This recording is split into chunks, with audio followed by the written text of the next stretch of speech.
everyone, and if anyone has a question, I'll be happy to try and answer it.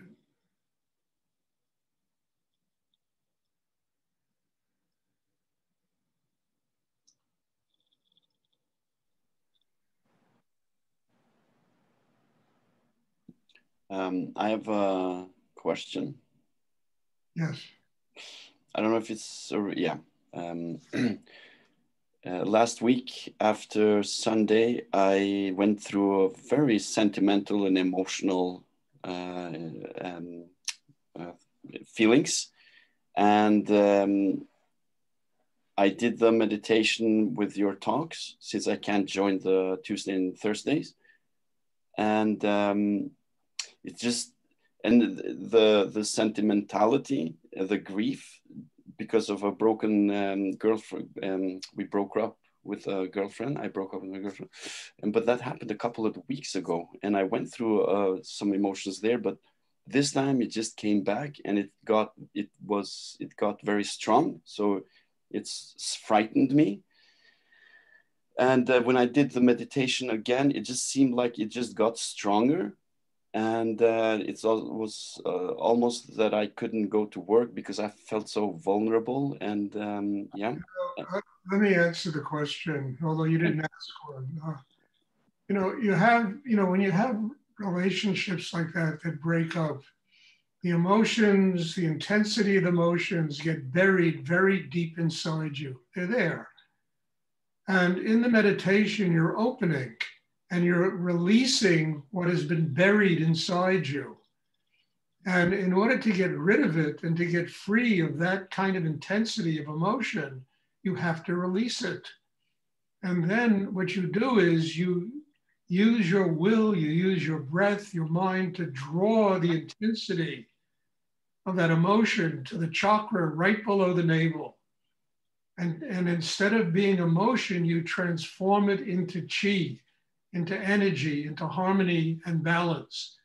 And if you keep doing this over and over again, eventually you will get stronger than that emotion. You will transform it into something that'll help you to grow and help you to learn how to deal with many kinds of situations like that take place in people's lives. So that instead of these situations destroying you, you really know how to master your inner life, and they become strength, they become harmony, balance. This is what the meditation is all about. And you have to realize, you don't realize how much emotion, how much trauma, how much frailty, how much insecurity we bury inside us. And these things we bury condition the way we function in our lives. And mostly they make us tighter and tighter and tighter and tighter. So if you sit in this meditation and these things get released, it's a blessing, because then you can do something about them instead of repressing them and creating, so much tightness in yourself. Eventually it becomes physical ailments. It becomes all kinds of problems, these things we repress in ourselves. So I wouldn't be afraid of it. I would be grateful that this is manifesting. And now you have to master the technique of the inner work so that you can transform this into chi, into harmony, into balance, into energy in the third chakra, right below the navel. That energy will give you the strength to be able to deal with whatever comes up inside yourself. I mean, that, is probably the greatest thing I ever learned from my teachers, how to do this. And I'm trying to pass this on to all of you, because first we got to get stronger than ourselves in order to have a spiritual life. And we bury so much stuff inside us. We're like a huge garbage dump inside of tension, of anxiety, of emotions that we repress, of things we like and don't like, of experiences of, like you expressed, of breaking up with somebody. These are painful experiences. And usually we just take them inside and we repress them, we bury them. And we think we're finished with them when we're really not, because they eat people alive, these things. But when you release it and then have the strength and the will to draw that energy into the chakra below the navel, you become a master of yourself. And these repressed energies do not frighten you, they don't scare you, they're just energy, and you learn how to deal with them. I mean, they're like children that don't know how to behave themselves. You got to learn how to deal with them, you know? And I think this is a much better way of dealing with that than running away from it. At least you know what the problem is. And you have techniques, you have way of using the mind and the breath, you have a chakra system, you have will, and you can use these things, in order to build a system inside that is strong enough to deal with all this repression that exists inside people. So I wouldn't be unhappy about that. I mean, I'm not saying we should enjoy our pain, but I'm saying we should understand that we have to get rid of it. And if you go deep enough in yourself, it's like drilling for oil. You got to drill deep enough to hit a gusher. And you go through all of that rock and that sediment and whatever layers of earth to finally hit oil. And then you have a gusher. It's the same way with this. We go through so much layers of repression and insecurity and anxiety in ourselves till we finally hit the real problem, and then it releases. And we shouldn't be afraid of it. We should say, okay, now I can take it and draw that energy into the chakra below the navel. I can build chi with it, and it'll make me stronger. And then whenever this happens, you know how to deal with it. Anger is a very good one. We get angry at ourselves, we get angry at other people, and anger creates a lot of problems with people.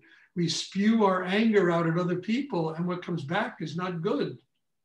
But if we can learn to take the anger and bring it to the chakra below the navel, that anger becomes energy, and it's energy that builds us and gets us stronger instead of energy that really destroys us. What's killing you can give you life if you know how to work with it. And that's really the center of this meditation, is about transforming tension, anxiety, anger into harmony and balance.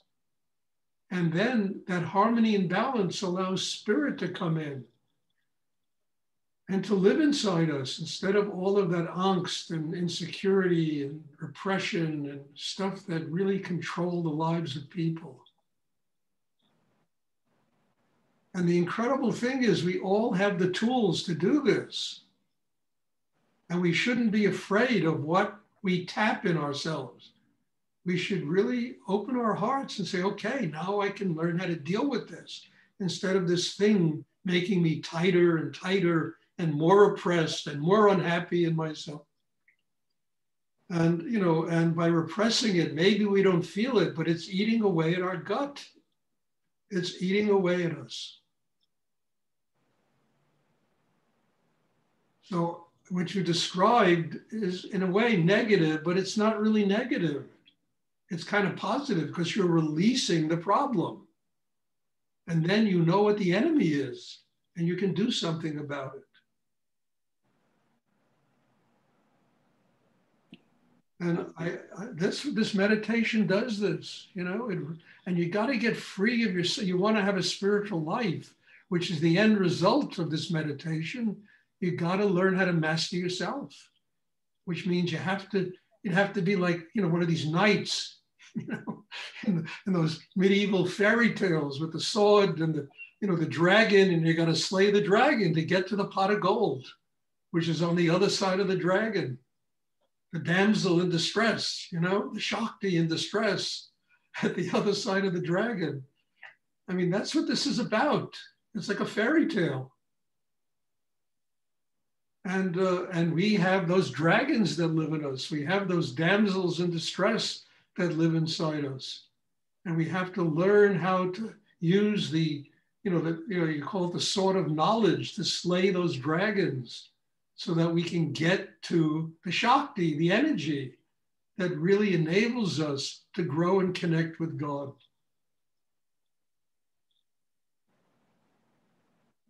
I hope this is clear because it's so essential in the development of an inner life. You will never have a spiritual life if you don't get free of yourself. And you don't get free of yourself by running away from it. You get free of yourself by truly learning how to slay the dragon. I always tell people what I do is you have to be a spiritual warrior to do this. You really have to be that way. And you're not slaying other people. You're not fighting racial and prejudicial wars against the world. You're slaying the one person who's keeping you from getting to God. And that's yourself, the inner dragons that exist inside all of us. Can I say something? It is very satisfying to hear you say this, because I had an inkling feeling that is what's going on, that I'm so used to distracting myself from things that is going on inside of me, and it makes sense that during this practice that I am sort of pushing myself into confronting these things that I always. You're not pushing your way, they just manifest. You're opening inside. So you're not pushing, you're opening. And then this is what's buried inside you. You know, I mean, you know, when I was young, I used to read all those Norwegian sagas, and they were all about this, you know. I mean, I don't know, these medieval sagas they wrote, they were incredible. And they were all about this. I only learned later what they were really about. You know, it's about slaying internal dragons and freeing oneself of the real prison. And that's our internal life. That's really what we have to get free of. And we then have to build the courage inside to confront the one person who's keeping us from being happy. And that's us. It's not our family or the jobs, the people, the craziness, pandemics, that's none of that. It's us. Because once we get free of us, we can deal with anything. Anything, it doesn't matter. You can deal with it. But you get free of yourself by confronting the dragons and using that sort of knowledge, which is using the tools we're born with to slay the dragons inside.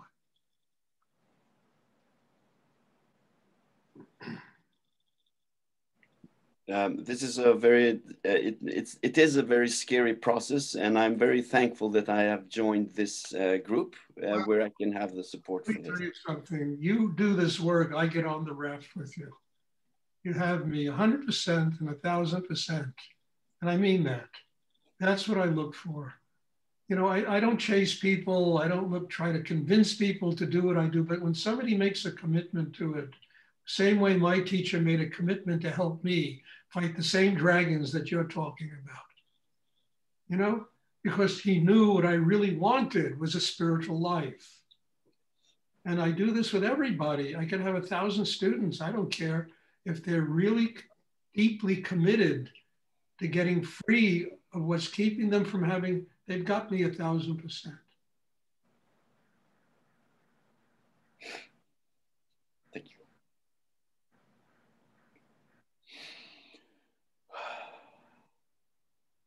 And then you have to have the guts to do it. You know, you have to have courage to master yourself. It takes a lot of guts. It doesn't take a lot of guts to run away from yourself. It takes a lot of courage to master yourself. Because then all of those demons come up, those dragons, they come up. And then you have to, one after the other, learn how to master them. And on the other side of all of that, honestly, is a spiritual, then there's room in you for God to live, for spirit to come through and guide your life.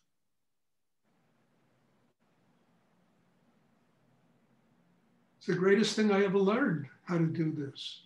I mean this, and I learned this from my spiritual teacher, and he told me that when you teach, you have to pass this on to people.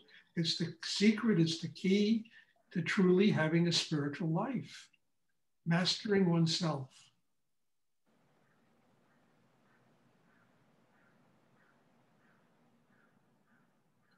Does anyone else have a question? And this is not pretty language, you know, this is gutsy language. It's street language, it's common sense.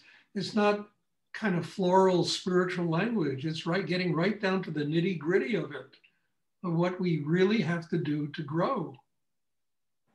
And I like that language. I studied with my teacher because he also spoke that kind of language. It wasn't about, you know, painting everything in pastels, you know? It was about the nitty gritty of what human beings have to do to get to a place in themselves where they can really receive the energy of God and learn how to live that. Where there's joy, there's love, there's happiness inside, you know, there's gratitude, and that energy can flow through us and guide our lives.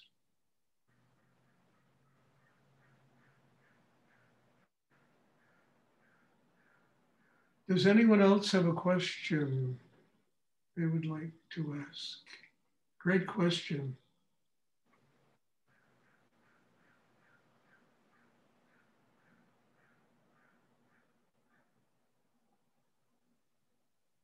And don't be afraid of this, you know?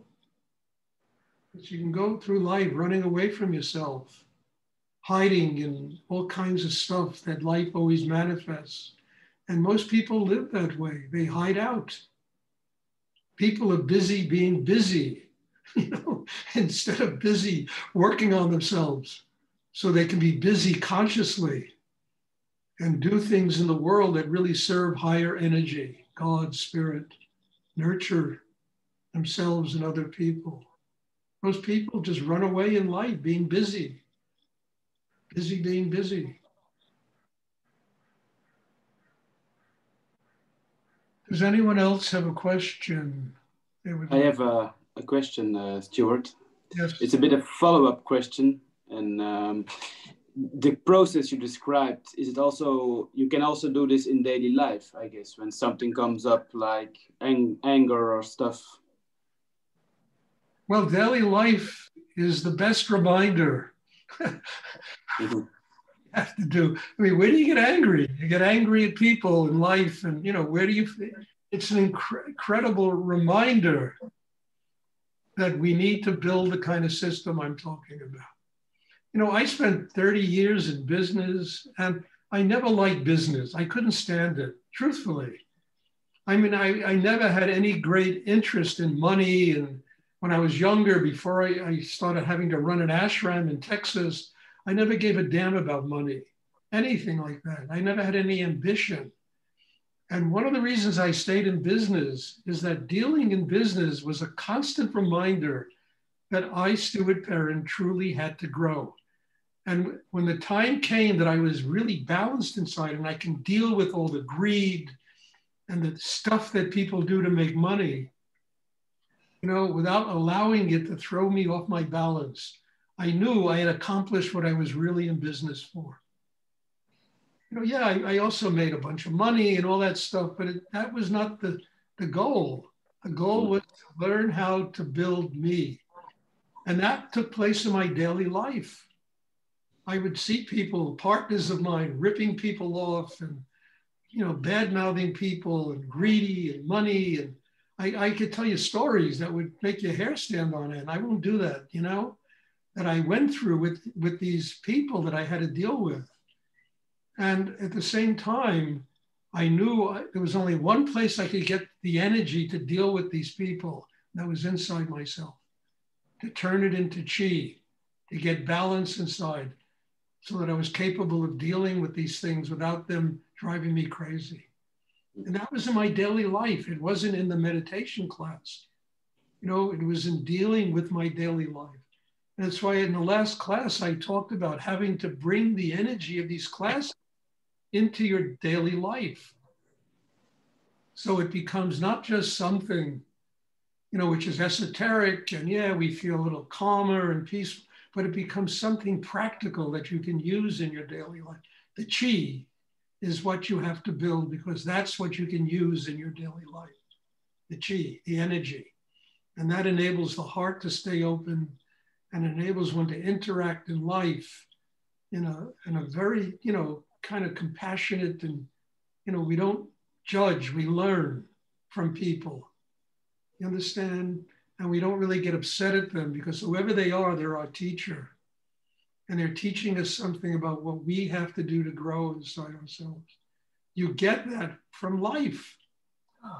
You get that from taking the chi of these classes into your daily life, building the chi. And then when you blow it and make mistakes, all right, I got to go back and work deeper on myself to be able to do that. And eventually it just works. You learn how to say, okay, look, people, especially in the world of money and economics, people are terrible. What they will do, the greed, they destroy people. I've seen it happen, And I won't get into stories about the practicality of all this because maybe it's nobody's business, but I'm just telling you, I have been through it on so many different levels. And the only thing it did for me is it was just a constant reminder that the only place I can go to get energy to deal with the unconsciousness of other people is inside myself. It's the only place I could go because nothing else worked. Sometimes tried lectures, it didn't work. Talking to them about Kant didn't work. Going in myself finally enabled me to allow these people to be teachers for me instead of being, enemies and whatever, And that was 30 years of business I was in, a long time. Went from very low level business to very high level business. And the higher the level, the worse the people were. Greedier the people were. It was unbelievable the kind of people one has to deal with. But it was life itself just reminding me. When you sit down in your meditation, go deeper, get more chi, more energy. If you don't get that, look, this is what you're going to have to deal with, and you're not able to deal with it right now. Eventually, you learn how to deal with it.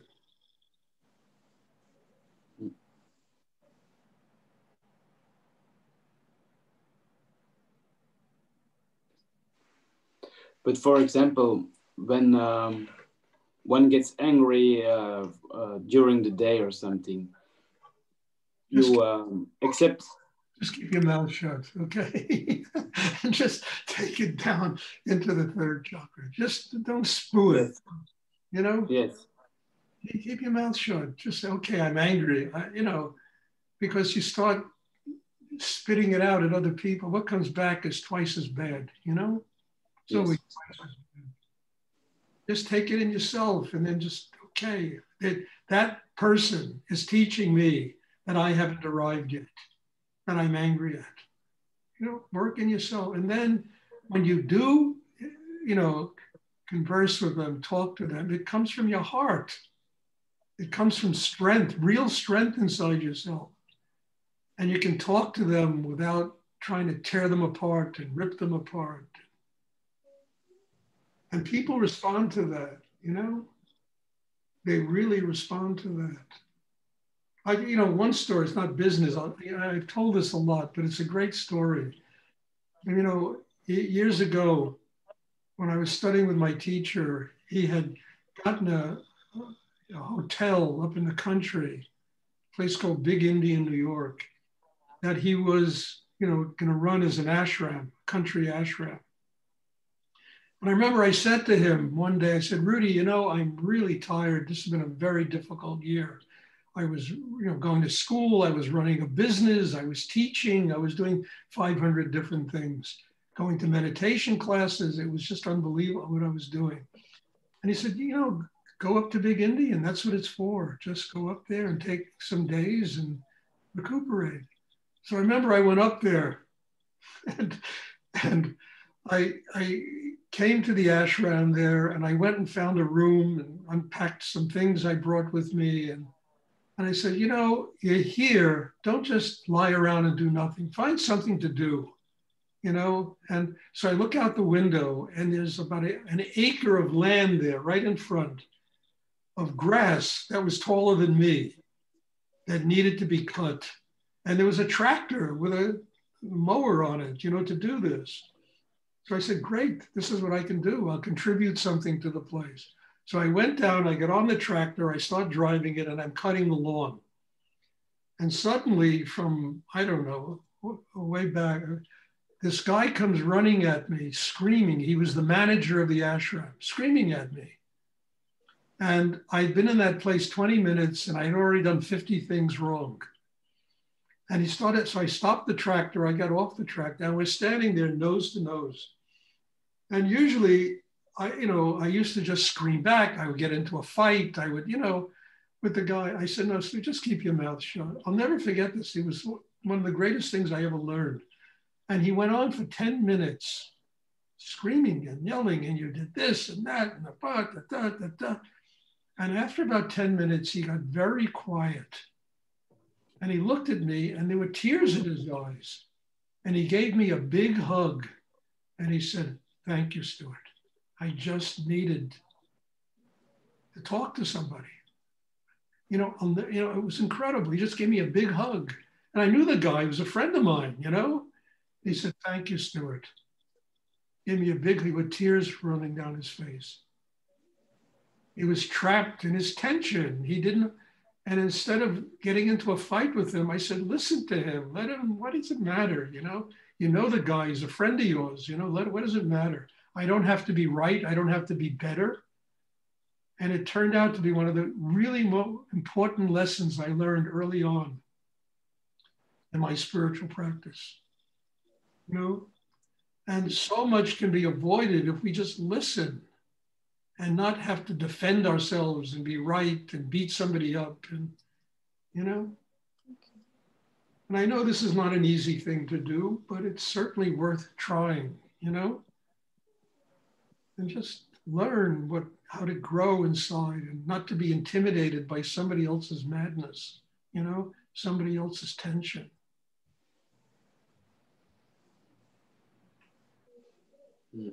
I won't get into my business experiences. They're just too much. They're too surreal, a lot of them, and too out beyond. But anyway, does anyone else have a question they would like to ask?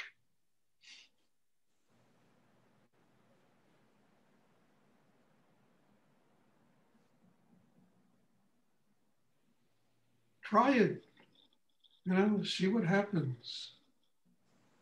See what works, and build chi, build that foundation inside, that strength to be able to deal with anything that takes place in life, without allowing life to rip, your vital energy out of you, Okay, I just have to say two things. One is that when you sit in a room doing the meditation, please tell if you have roommates, if you have family there, because sometimes there are people walking in the back, and it disrupts the energy. So just ask them if they can just leave you by yourself for an hour, and not come into the room. It just would help the class. It disturbs the class when there are people walking in the background. The second thing is well, there are three things. The second thing is, like Flora, for instance, you have to lighten yourself up. I can barely see you, so you need to have some kind of a light on you so I can see your face. Okay, it'll make the class much stronger for you. Okay, Stuart, I had a migraine today and I couldn't stand to have much light today, but I will do. Okay, I'm just telling you, but don't do it all the time. If you don't have a migraine, please lighten yourself up a little bit. And somebody else who also, but I don't remember who, I could barely see. And the third thing is that, before the class, especially 4 or 5 minutes before the class starts, if you have to talk to anybody, you understand, just put yourself on mute and don't start a conversation with somebody because everybody hears it and it just becomes disruptive energy. Put yourself on mute and then talk. And then when the class starts, so that, it doesn't disturb because there are a lot of people sitting and trying to get centered inside and working on themselves. And if you're talking to your family, to friends, well, this is going, it just disrupts the energy. So there's just 3 things that'll just make the class a little bit better, okay? All right, does anyone have a question they would like to ask? Okay, well, God bless you all, thank you. And there'll be a class again on Tuesday. I hope you all attend. I really enjoy this class. I enjoy the fact that there are people from 10, 12 different countries here. And I think that to me is kind of a miracle, you know, and I think it's extraordinary. So if you have people, friends that want to come and they learn about this, you know, they're welcome. They can come to the meditation, have them get in touch with me, and I can direct them to where they can learn the exercise. And God bless you all. Thank you. God bless you. Thank you. Meditation Tuesday.